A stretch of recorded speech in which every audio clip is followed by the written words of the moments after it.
అని రాష్ట్ర ప్రజల్ని తప్పుదోవ పట్టించడం అయితే ఎల్ఏ మినిస్టర్ గారికి భావ్యం కాదు. వారు ఇండస్ట్రీస్ మినిస్టర్ గారు ఉన్నారు. ఇక్కడ క్లియర్గా ఉంది సార్, వాళ్ళు ఇచ్చిన జీవోని మేము చెప్తుంది కాదు, చాలా క్రిస్టల్ క్లియర్గా GOMS నెంబర్ 54 సార్. ఇందులో ఏం రాసినారో ఒకసారి నేను చదువుతాను సార్. ఏం రాసినారంటే, రంగారెడ్డి జిల్లా alienation of the government land to an extent of 400 acres in survey number 25 at Kancha Gachibowli village, Serlingampalli, in favor of TGISC for the purpose of development of IT etc.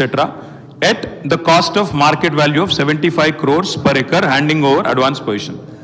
75 కోట్ల చొప్పున 400 ఎకరాలు దారాదత్తం చేస్తున్నాము అని చెప్తే 75 కోట్లకి ఇస్తే అది అమ్మినట్టు కాదా సార్? నెంబర్ 1. రెండోది, బట్టి విక్రమార్క గారేమో మేము అసలు ఒక్క గజం భూమి అమ్మలేదన్నారు. 400 ఎకరాల భూమి అమ్మినట్టుగా ఇప్పుడే హరీష్ రావు గారు చాలా స్పష్టంగా ఈ జీవో ద్వారానే అమ్మారు అని స్పష్టంగా మీరే చెప్తా ఉన్నారు. మూడో మాట అధ్యక్ష, మూడో మాట, ఇప్పుడు మంత్రి గారు ఎంత దారుణంగా మాట్లాడుతున్నారంటే, గతంలో అధ్యక్ష అమ్ముకొని ల్యాండ్స్ అమ్ముకొని వాటి ద్వారా వచ్చే ఆదాయానికి మళ్ళీ ఇంకా పైకి కమిషన్లు, ఎవరికి మర్చెంట్ బ్యాంకర్కి 3% కమిషన్ ఇచ్చే కార్యక్రమం కూడా, దాన్ని కూడా మళ్ళీ ఏదో గొప్ప పని చేస్తున్నట్టుగా ఉత్తరప్రదేశ్లో చేస్తున్నారు. ఉత్తరప్రదేశ్ తప్పు చేస్తే మీరు చేస్తారా?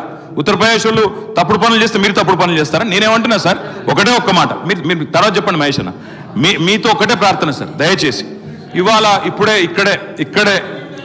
చెప్తా ఉన్నారు నాకు మిత్రులు వచ్చి, మా ఎమ్మెల్యేలు చెప్తా ఉన్నారు, నేను తమరిని రిక్వెస్ట్ చేస్తా ఉన్నా సార్,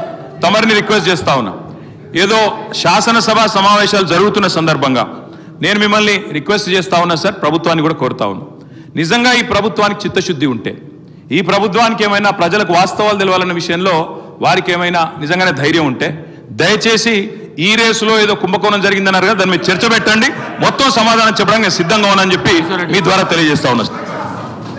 అధ్యక్ష ఉత్తరప్రదేశ్లో ఈ